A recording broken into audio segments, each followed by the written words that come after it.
그 결과에 대해서 알 수 없기에 그 끝까지 가보지 않았기 때문에 아무도 뭐라고 단정하지 않지만 우리는 분명한 약속을 믿고 의지하면서 살아갑니다.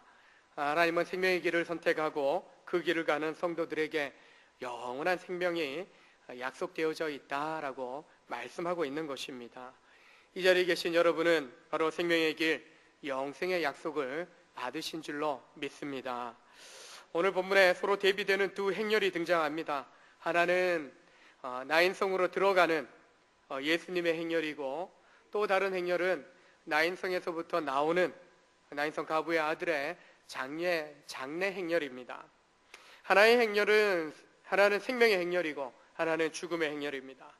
세상 모든 사람이 다 생명의 길이든 아니면 죽음의 길이든 한편에 속하게 되는 것입니다. 믿는 우리는 영생의 길에 속해 있는 반면에 죄악 가운데, 어둠 가운데 있는 사람들은 이미 죽음의 그 길에 들어서 있는 것과 마찬가지라고 할 수 있다라고 우리는 말씀을 통해서 알고 있는 것입니다. 그런 면에서 약속된 성경의 말씀의 기준으로 본다면은 바로 예수 믿고 예수의 길로 행하는 우리는 참으로 복된 줄로 믿으시길 바랍니다. 우리가 기억해야 될 것은 이 영생의 약속이 완전하게 이루어지기까지, 이 길을 완주하기까지 우리가 결코 다른 길로 벗어나서는 안 된다는 거죠. 이 영생의 길로, 이 생명의 길로 우리가 들어선 이상 다른 길로 빠져나가서는 안 된다는 것입니다. 오히려 이 생명의 길, 주님께로 향하는 이 길로 쭉 가야 되고, 오히려 죽음의 행렬 속에 있는 죽음의 길로 나아가는 사람들을 오히려 우리가 일깨워서 생명의 길로 갈아탈 수 있도록, 옮겨오도록 우리가 구원의 놀라운 그런 통로의 역할들을 감당해야 할 줄로 믿습니다. 예전에 학창 시절에 이런 찬양을 부른 적이 있습니다. 첫 가사가 무지개를 찾아다니시나요?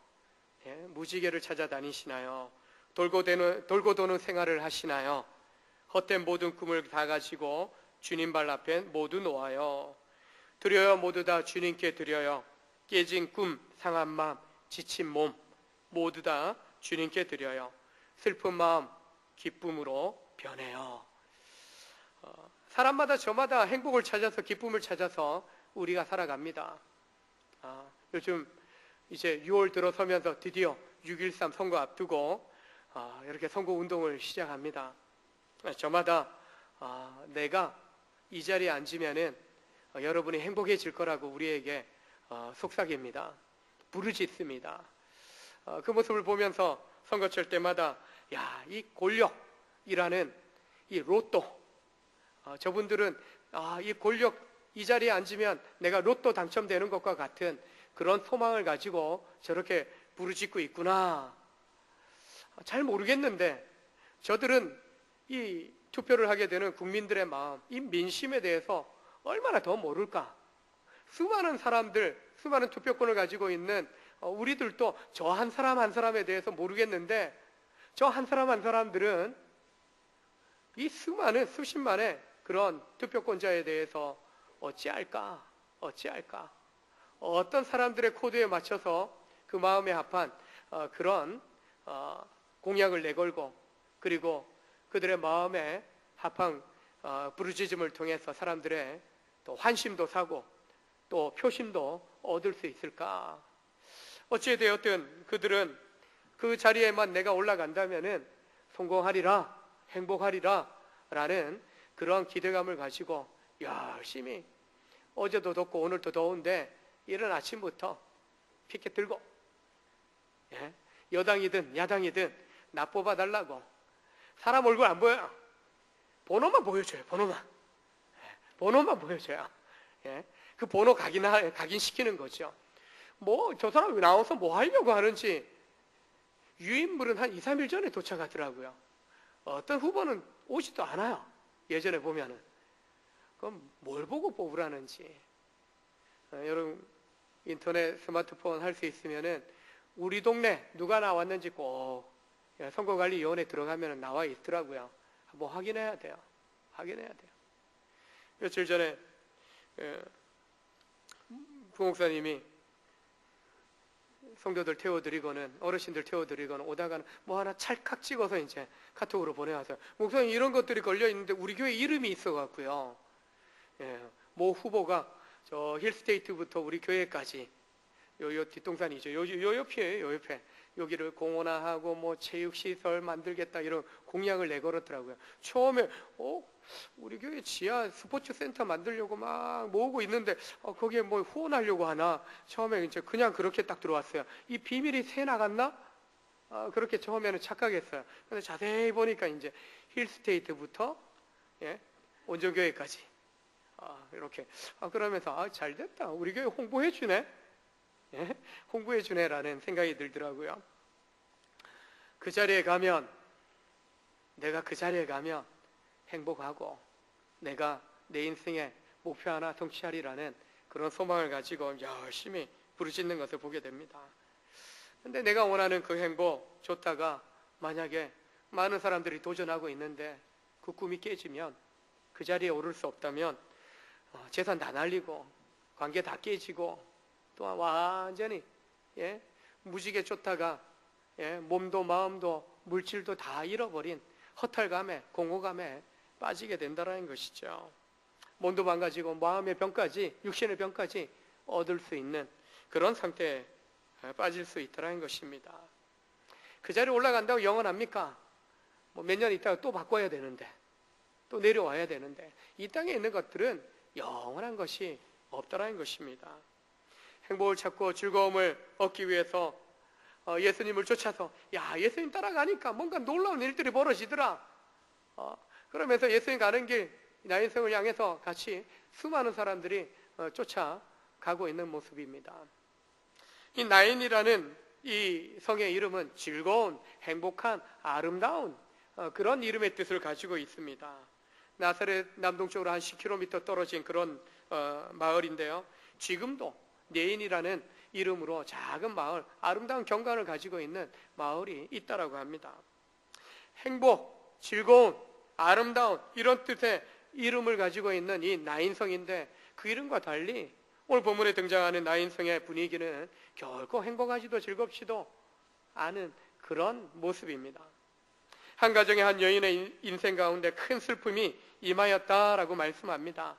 누구에게나 찾아올 수 있는 언제 불시에 어떻게 찾아올지 모르는 큰 슬픔의 일인데 누구에게나 다 찾아올 수 있는 그런 슬픔입니다.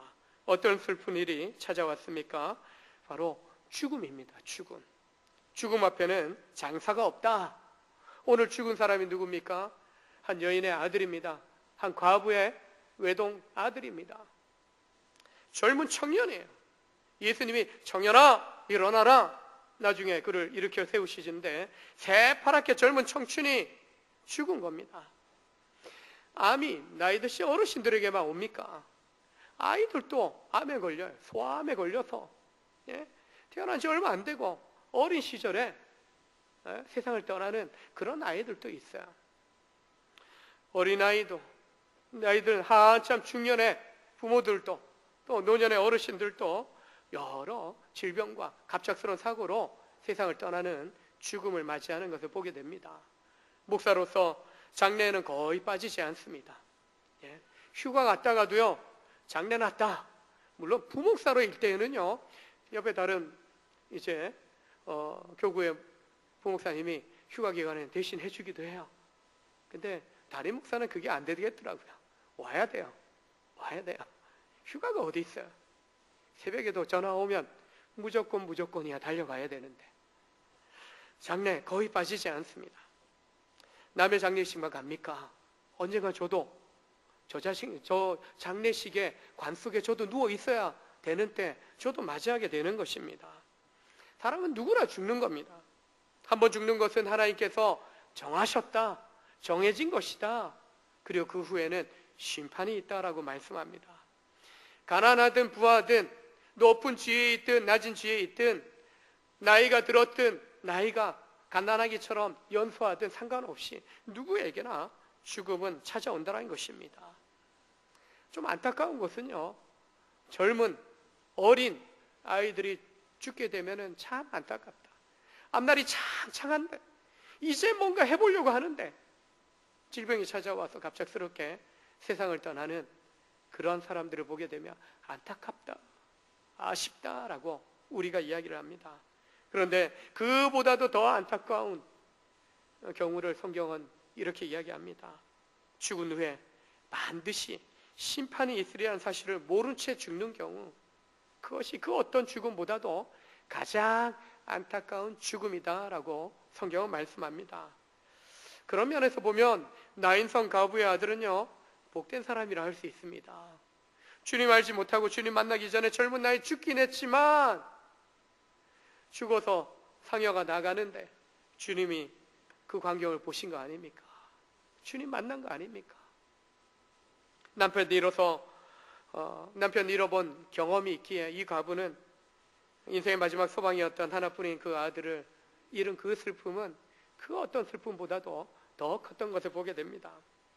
남편 잃고 유일하게 의지할 대상이 아들이었어요. 하나밖에 없는 아들이었어요. 이제 좀 어머니를 봉양하고 어머니를 챙겨주고 뭔가 가정에 책임 있는 역할들을 할 만해지는 그 젊은 청년이 이제 죽게 된 겁니다. 남편 잃었을 때보다도 그나마 아들이 있어서 조금은 위안이 되어서 그 슬픔을 이겨내었던 그 과부인데, 이제는 하나밖에 없었던 그 아들을 잃었기에 더 이상 의지할 만한 대상이 없기 때문에 처절하게 애통하며 울부짖고 있는 그런 과부의 모습입니다. 성경은 사회적으로 고아나 과부에 대해서 구제의 대상 또한 도와야 될 대상으로 말씀하고 있습니다. 자기 스스로는 자신의 생업을, 인생을 꾸려갈 만한 능력이 없는 그런 상황 속에 있는 겁니다. 돈이 있다고 살만합니까? 아니에요. 뭔가 관계적으로 사랑받고 정서적으로 돌봄받는 이런 사랑받는 관계가 있을 때 돈 있기보다도 건강한 그런 삶을 살 수 있는 거죠. 그런 가부의 독자가 죽음으로 그녀에게 큰 슬픔이 임한 것입니다. 구약의 룻기서에 보게 되면은 엘리멜렉, 나오미 가정이 등장합니다. 엘리멜렉과 나오미 부부가 두 아들과 함께 베들레헴 유대 땅에 큰 기근이 임하고 특히 하나님의 심판이 임하여서 기근이 가뭄이 임함으로 그들이 생각한 것은 이 심판을 벗어나자 모압 땅으로, 이방 땅으로 이주해 갑니다. 얼마 지나지 않아서 남편이 죽게 됩니다. 그리고 두 아들도 다 장가 보냈는데 이 두 아들도 시름시름 앓더니만 다 죽게 됩니다.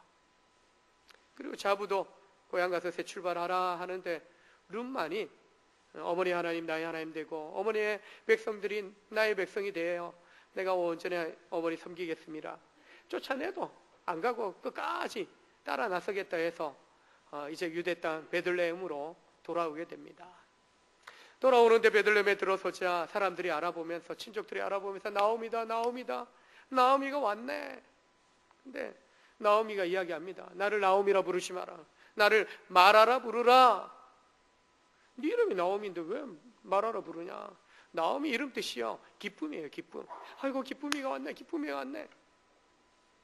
지금 기뻐할 상황이 아니죠. 남편 죽고 두 아들 죽고 집안의 남자들 다 죽고 나 홀로 과부된 며느리 데리고 이렇게 귀향하고 있는데 뭐가 기뻐서 내 이름 나오미 이름을 아마 너무나 싫었을 거예요. 나오미는. 그러니까 마라, 고통스럽다, 쓰다, 나를 마라라 부르라, 그렇게 하소연을 합니다. 풍족하게 나갔는데 남편 있죠. 아들들, 두 아들. 남편 없어도 두 아들 있으면 얼마나 든든합니까? 우리 교회 아들 많은 집들이 있지 않습니까? 요즘은 뭐 딸이 더 보배다라는 생각도 하지만은 그래도 뭐 이 시기에는 아들 있는 게 최고였던 것 같습니다. 그랬던 아들이요, 내 인생의 봉양자가 될, 내 인생의 노후에 나를 책임져 줄 두 아들이 있었는데 그 아들마저 죽었으니까요, 아무런 소망이 없는 거예요. 풍족했어요. 든든했어요. 그런데 텅 비어 내가 돌아왔다. 하나님의 징계 먹고 텅 비어 돌아왔다라고 그렇게 공허한 자신의 마음을 고백합니다. 아마도 오늘 나인성이 가부도 마찬가지일 거라고 봅니다. 남편 죽고 홀로 남아서 하나밖에 없는 아들 의지하면서 그렇게 살아왔는데 그 아들 죽고 나니까요, 마음이 공허해집니다. 마음이 텅 비어집니다. 아무런 생각도 안 납니다. 예, 울 수밖에 없는, 울부짖을 수밖에 없는 그 상황 속에 앞서 나가는 그 시신 따라서 그냥 울면서 성 밖으로 나가고 있는 그 모습인 것입니다. 가부에 처한 그 큰 슬픔의 장례 행렬에 많은 그 나인성의 사람들이 동참하고 있습니다. 위로하고자 합니다. 행복과 기쁨의 성인 나인성이 이 젊은 청년의 죽음으로 이 마을이 큰 슬픔의 그런 도가니 속에 빠져든 것을 보게 됩니다. 이처럼 죽음이라는 것은요, 개인이든 가정이든 공동체든 한 지역사회든 큰 슬픔으로 바꿔버리는 그런 능력이 있습니다. 사람의 마음을 휘어잡고 깊은 수렁으로 떨어뜨리게 만듭니다. 소망을 잃게 하고 걷잡을 수 없는 인생의 슬럼프 속에 빠져들게 만드는 그런 힘이 이 죽음에 있는 것을 보게 됩니다. 질병 때문에 또 인생의 문제 때문에 깊은 슬픔이 여러분 마음 가운데 자리 잡혀 있는 분들이 계십니까? 내 인생 앞으로 어찌 될 바 몰라서 마음의 두려움 가운데 염려하고 걱정하고 계신 분 계십니까? 그 슬픔을 기쁨으로 바꿔주실 주님을 오늘 이 시간 만나실 수 있기를 주의 이름으로 축원합니다. 이 큰 절망의 상황 속에 주님이 찾아오셨습니다. 수많은 사람들이 따르는 예수님의 행렬과 가부의 아들의 이 장례 행렬이 이제 서로 들어오고 나가면서 교차하는 그 찰나에 예수님께서 아들을 잃고 크게 애통하면서 뒤따르는 그 가부 어머니의 모습을 보게 됩니다. 그 모습을 보니까 너무 불쌍한 거예요. 불쌍한 마음이 들죠. 그 가부를, 그 여인을 불쌍히 여기사라고 성경이 말씀합니다. 이 불쌍히 여긴다라는 말은요, 이 창자가 뒤틀려지는 애간장이 녹는 것과 같은 그런 고통을 이야기합니다. 맹장 터져서 맹장 수술하신 분 계시지 않습니까? 아이들 이제 또 수술해서 나오신 분들, 수술 간 때문에 그 어떤 질병 때문에 수술 받아보신 분들 계시지 않습니까? 몸에 칼 대는 거요. 여러분 가시 하나 찔려도 굉장히 고통스럽지 않습니까? 근데 큰 수술, 배를 열고 가슴을 열고 때로는 머리를 열고 이렇게 수술한다. 엄청난 고통인 겁니다. 두려움인 겁니다. 그런 고통, 여인을 보니까요, 내가 없어요. 나의 전부가 죽었고 더 이상 살아갈 소망이 없는 그 울부짖음을 보면서 그 여인의 마음을 그대로 주님이요 같은 마음으로 품으신 겁니다. 그 슬픔을 예수님 자신의 슬픔으로 받아들이시는 거예요. 이 불쌍히 여기사라는 마음이, 고백이 그런 마음을 이야기하는 겁니다.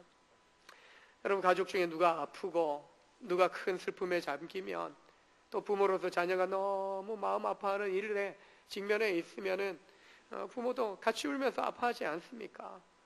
또한 사랑하는 가족 중에 누군가가 아파서 고통당하면 옆에서 간병하면서도 같이 아파하면서 같이 시름시름 간병하다 보면요, 간병하는 사람도 같이 눕게 되는 경우를 보게 됩니다. 왜요? 환자를 대하다 보니까 같이 아파요. 같이 시름시름. 가끔 신방을 가보면은 환자는 간병하는 가족들이 잘 챙겨주니까 얼굴빛은 좋아요.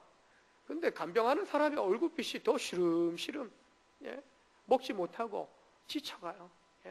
병원에 있고 또한 집에 있더라도 병수발 하다 보니까요, 내가 잠 못 자고 내가 못 먹어요. 그러니까 환자뿐만 아니라 간병하는 그런 분들도, 가족들도 너무 지쳐가는 그런 모습을 보게 됩니다. 여러분 주변 가운데 그런 안타까운 또 슬픔 가운데, 고통 가운데, 또 많은 염려 가운데 마음이 눌려있는 그런 가족이나 이웃이 있다면 오늘 주님이 불쌍히 여기는 그런 마음으로 이 여인을 품으셨던 것처럼 우리의 이웃 가운데, 가족 가운데 그 마음의 공허함 속에 빠져있는, 어둠 속에 빠져있는 그런 사람들이 있다면 그들을 주님의 마음으로 여러분 품을 수 있기를 원합니다. 자살하는 사람들이 자신이 직면한 어려운 상황 때문에 자살하기도 하지만 많은 경우에는, 특히 젊은 청소년들 같은 경우에는 위로받지 못해서 관심받지 못하고 내 얘기 들어주는 사람이 없어서, 내 마음을 이해해 주는 사람이 없어서 자살하는 경우가 많이 있다라고 이야기합니다. 아마도 주님 만나지 못했으면 이 홀로 남은 가부 어머니가 얼마나 살았을까라는 생각도 해보게 됩니다. 예수님처럼 우리는 힘들게 살아가는 그 큰 슬픔과 애통 가운데 고통당하는 이웃에 대해서 주님의 마음으로 사랑을 나누고, 또한 정말 주님의 마음으로 관심을 가질 필요가 있는 것입니다. 이처럼 큰 슬픔에 빠진 과부를 불쌍히 여기시고 주님은 오늘 큰 은혜를 그 누구도 베풀 수 없는 큰 은혜를 베풀어 주고 계신 것을 보게 됩니다. 우리에게도 마찬가지입니다. 세상 그 누구도 줄 수 없는, 하나님만이 주실 수 있는 구원의 놀라운 은혜와 사랑을 우리 가운데 베풀어 주신 것입니다. 무조건적으로 우리를 사랑해 주시고 구원해 주신 겁니다. 구하지도 않았어요. 내가 언제 예수님 보고 십자가에 못 박혀 죽으라 했습니까? 그런 적 없어요. 근데 우리에게 영원한 생명의 길을 열어주시기 위해서 사람으로 오셔서 죄 없으신 그분이 바로 우리 대신 죄를 사하는 그 대속의 제물이 되어 주신 거죠. 오늘 이 가부도요, 요청하지 않았어요. 구하지 않았어요. 그 성에 그 누구도 예수님께 나와서 이 아들을 어떻게 살릴 수 없습니까? 이 가부의 처절한 울부짖음을 좀 바꿔줄 수 없습니까? 요청하는 사람 아무도 없었더라는 겁니다. 오직 주님의 뜻으로, 주님의 마음으로 그 여인의 아픔을 품었고, 그리고 그 가정 가운데, 그 여인 가운데 놀라운 그런 은혜를 베풀어 주신 겁니다. 큰 슬픔에 울부짖는 가부 보시고 예수님께서 뭐라 하십니까? 울지 말라! 울지 말라! 여러분, 장례식장 가갖고 울지 마, 울지 마. 예? 울지 마. 그 소리 할 수 있습니까? 예? 그 소리 할 수 있습니까? 너무 오랫동안 함께 믿음 생활하고 또 함께 동공동락했던 가족, 믿음의 가족, 천국 가게 되더라도 천국 가는 줄 알지만 육신의 눈으로 더 이상 볼 수 없어서 눈물 나요. 눈물 나요. 예? 제가 갈렙 사라의 어르신들은 절대, 제가 은퇴할 때까지는 절대 천국 가지 말고 저랑 손잡고 같이 가자고 제가 이제 협박을 좀 해요. 왜냐하면 뭐 양가 어르신들 네 분 다 천국 보내고는, 예? 본인들 갈 때마다 마음이 쓰려요. 정말 쓰려요. 더 보고 싶어져요. 예? 장례 치렀던 4번 장례 치렀잖아요. 그러니까 슬퍼요. 그리고 목회하면서 얼마나 많은, 예? 큰 교회에 있다 왔기 때문에, 큰 교회는요 1년에 많으면요 20건 30건 한 교구 안에서만 그렇게 장례 다녀와야 돼요. 예? 잘 모르는 분들은 괜찮아요. 근데 같이 믿음 생활 1년, 2년, 3년 같이 했던 분들은요 마음이 너무 아파요. 또 힘들게, 또 정말 가슴 찢어지도록 아픈 그런 가정도 있어요. 그런 가정 장례 때에는 정말, 예? 예배 인도하면서도 울 수밖에 없어요. 힘들어요. 그래서 제가 오면서부터 제가 협박한 게, 이제 절대 천국은 혼자 가는 게 아니라 함께 가는 거라고. 그래서 제가 저랑 함께 가자고. 예? 앞으로 20년간은 절대 장례 있으면 안 된다 했는데, 예, 제 얘기를 잘 안 들은 분들이 몇 분이 먼저 가셨어요. 몇 분 먼저 가신 분들이 있는데 그 얘기 안 들었던 분들인 것 같아요. 근데 제 얘기 몇 번 들었던 분들은 절대 가시면 안 되는 겁니다. 장례식장 가서 울지 말라고 이야기할 수 없어요. 눈물 나는데 그냥 손만 잡아줘요. 때로는 안을 수 있으면 안아주면서 힘내라고, 예? 하나님이 함께 하신다라고, 울지 말라라고. 울지 않으면, 울 수밖에 없는 상황에서 울지 말라고 하면 울지 않을 뭔가 책임지는 그런 뭔가 일들이 좀 나타나야 울지 않죠. 예수님 그러신 분이에요. 울지 말라 했으면 안 울어도 될 그런 상황을 만들어 주시는 분이십니다. 어떻게 하십니까? 과부에게 울지 말라 말만 하신 것이 아니라 앞서가던 그 관을 손을 딱 댑니다. 그러니까 관을 메고 나가는 사람들이 놀라는 거예요. 우리처럼 그 관 잘 만들어진 것도 아니에요. 그냥 그 옷을 그냥 둘둘 말아서 들것에 들고 나가는 그 정도예요. 과부 집에, 아버지 없는 집에 뭐 관을 짜고, 이 나라 이 시기에는 그렇게 관 짜는 그런 문화도 아니었어요. 그냥 시체 위에, 시신 위에 손을 얹은 거예요. 율법의 규례에 보게 되면 절대 그러면 안 해요. 예? 부정해지는 거예요. 내가 부정한 자가 되는 거예요. 사람들 만날 수 없어요. 예배 참여할 수도 없어요. 근데 그거 상관없이 그런 율법적인 고정관념 떨쳐버리고 예수님의 손을 얹습니다. 메고 나가던 사람들이 멈춥니다. 그때 예수님 말씀합니다. 청년아, 내가 내게 말하노니 일어나라. 지금 죽은 시신을 향해서 예수님 말씀해요. 예수님 복음서에 3번에 죽은 자를 살리시는 사건 중에 한 사건인데, 회당장 야이로의 딸을, 소녀를 살릴 때 어떻게 합니까? 소녀야 일어나라. 달리다굼. 일어나라 소녀. 나사로 죽은 지 나흘이 되었던 마리아와 마르다의 오라버니, 나사로를 살릴 때 죽은 지 나흘이나, 예수님 부활의 그런 예표가 되는 그런 나사로의 그 부활의 모습을 보여주시기 위해서 죽어서 이미 썩어가고 있는 그 상태에 있는 그 나흘이나 되었던 그 나사로를 향해서 돌 굴려내고, 막힌 돌 굴려내고, 나사로야 나와라. 눕혀져 있던 사람 나오려면 일어나야 되죠. 묶인 거 풀어줘라. 일어나라, 나와라. 오늘 말씀도 뭡니까? 눕혀져서 메어져 가던 그 청년을 향하여, 시신을 향하여, 청년아 일어나라. 내가 너에게 명령한다. 일어나라 라고 말씀하고 있는 것입니다. 우리는 그렇게 한다고 안 일어납니다. 못 일어납니다. 주님께는 생명을 주관하시는 생명의 주님이십니다.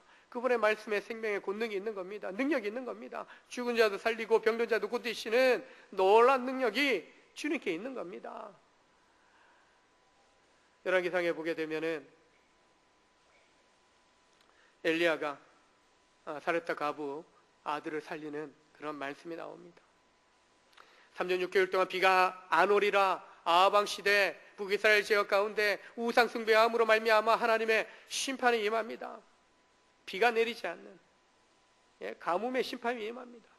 그 사이에 사렙다 가부의 집으로 하나님 인도하셔서 마지막 남은 기름과 가루를 가지고 떡반죽 만들어서 먹고 죽으려고 하는 그 가부의 집에 들어가서 그거 내 먹자.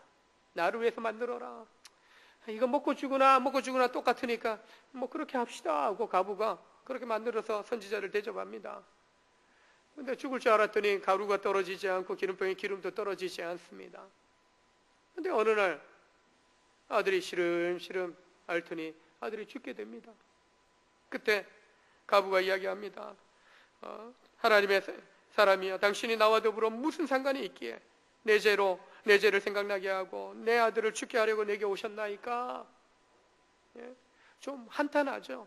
그때 그냥 그거 먹고 죽었어야 되는데 왜 살려놔서 지금 아들이 내보다 먼저 죽는 이것을 보게 하냐고 그렇게 한탄하는 거죠.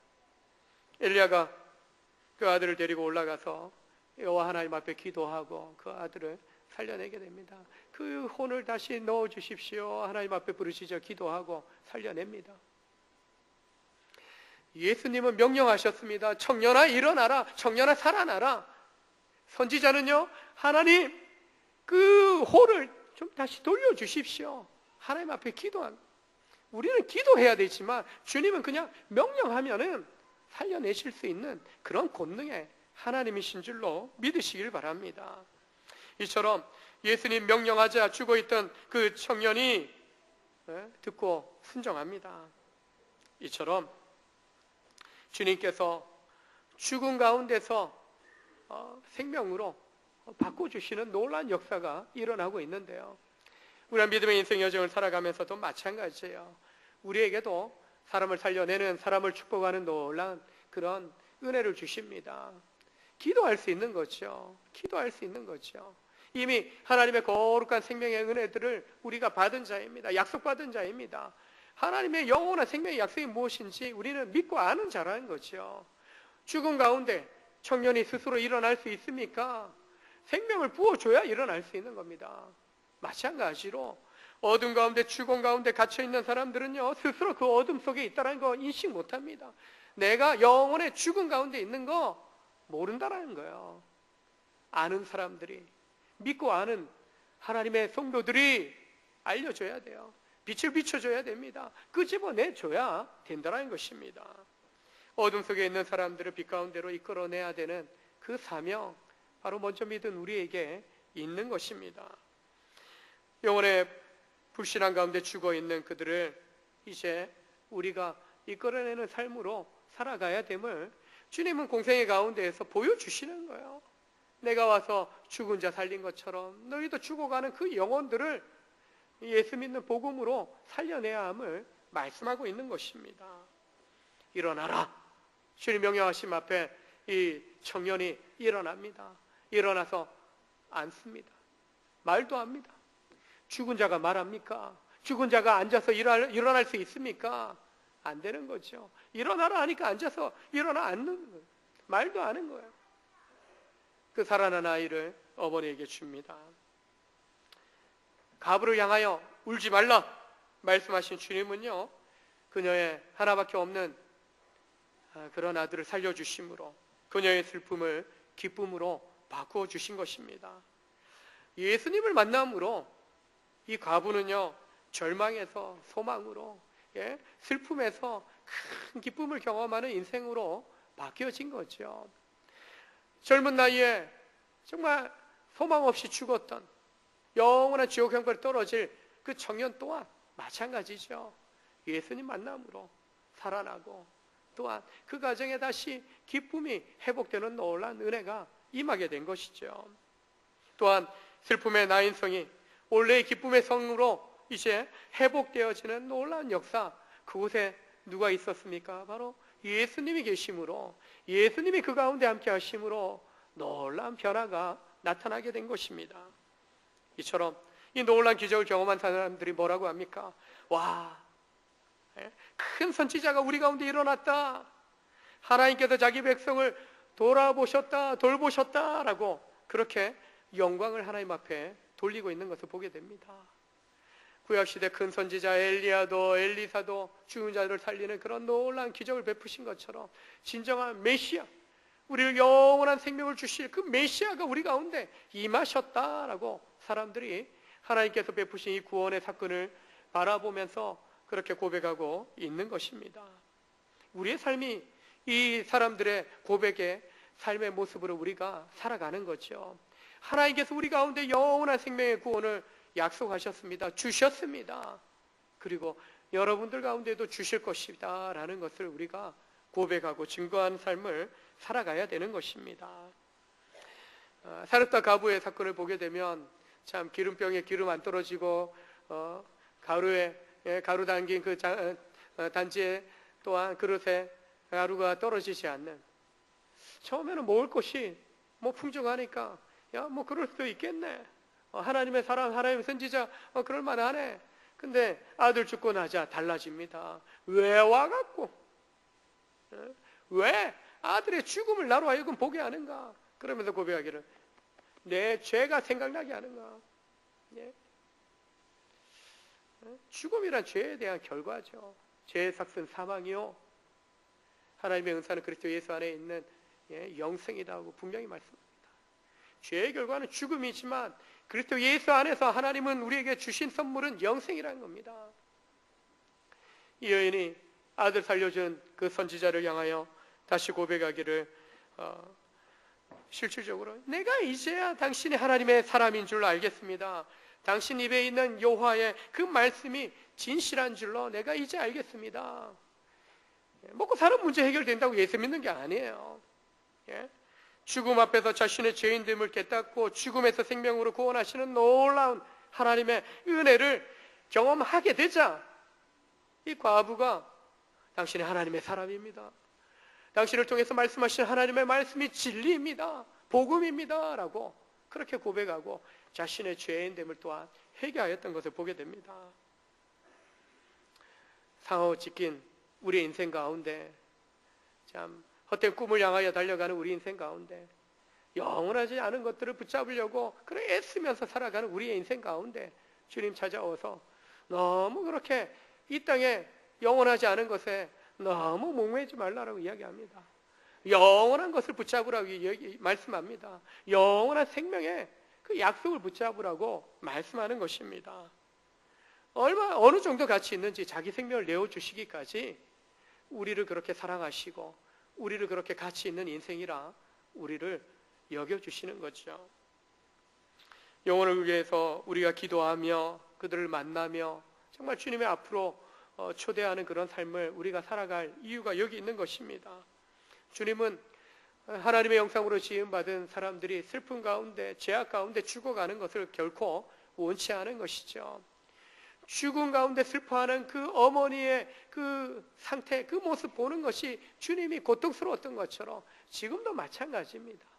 우리의 가족 중에, 이웃 중에, 우리의 주변의 사람들 가운데 죄악으로 죽어가고 하나님 몰라 죽어가고 안타까운 그런 죽음을 맞이하는 인생들을 향하여 주님은 여전히 오늘 갑을 향하여 가졌던 그 불쌍한 마음, 불쌍히 여기는 그 마음으로 바라보고 계시고, 또한 이제는 우리가 그런 눈으로 보기를 원하고 그런 마음으로 품기를 원하시는 거죠. 그리고 우리가 받은 영원한 생명의 그 은혜를, 사랑을 나누기를 원하시는 것입니다. 영혼권을 위하여 우리는 참으로 힘써야 될 것입니다. 힘써야 됩니다. 왜요? 나만 천국 갈 수는 없잖아요. 아까 함께 가야 된다고 이야기했잖아요. 우리 사랑하는 가족들 함께 가야 되는 거 아닙니까? 천국에서도 같이 만나야 될 거 아닙니까? 예? 동고동락하면서 오랫동안 사귀었던 이웃들, 직장의 동료들 미워 죽겠습니까? 싫을 때가 있습니까? 그래도 하나님 사랑하라고 하면 사랑해야죠. 긍휼히 여기는 마음으로 또한 그들에게 사랑과 또 복음의 은혜들을 나눠야 되는 거죠. 오늘 주님이 이 나인성 가운데 이 마음으로, 가심으로 슬픔이 변하여 기쁨이 된 것처럼, 절망이 변하여 소망이 된 것처럼, 그리고 죽음에서 생명으로 그 인생이 바뀌고 그 공동체가, 그 마을이 놀랍게 바뀌어진 것처럼 사랑하는 우리 믿음의 성도들이 가는 곳마다 슬픔 떠나고 기쁨으로 충만하고 죽음 떠나고 생명으로 충만한 놀라운 역사가 있게 될 줄로 믿습니다.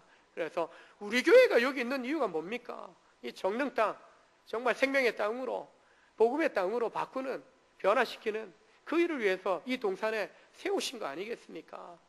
예? 교회, 이 건물이 움직입니까? 여러분이 교회 아닙니까? 우리 한 사람 한 사람이 교회입니다. 바로 우리가 살아가는 가정에서, 일터에서, 삶의 자리에서 정말 예수님과 함께하는, 복음과 함께하는, 예수 생명을 품고 살아가는 그 삶을 살아갈 때 우리 입술의 고백, 삶의 그런 모든 행실들을 통해서 하나님의 거룩한 그 복음의 은혜가 흘러가게 되는 것이죠. 그래서 우리가 살아갈 때마다 살려내야 됩니다. 우리는 구원해내야 됩니다. 예? 그게 우리의 구원받은 자로서의 사명인 것입니다. 한 주의 삶, 6월이 시작됐는데요. 이 6월 무더워지면 점점 더 주변의 꽃나무들이 열매 꽃을 피우고 열매 익어가는 그런 과실수들도 점점 더 풍성해지지 않습니까? 마찬가지로 주의 은혜 가운데 풍성함을 경험할 때마다 그 은혜를 나눠주는 삶, 나눠주는 삶 살아감으로 여러분 주변의 사람들이 살아나는 역사, 구원받는 역사 이루어가실 수 있기를 주님의 이름으로 축원합니다. 축원합니다. 기도하시겠습니다. 하나님 아버지 감사합니다. 참으로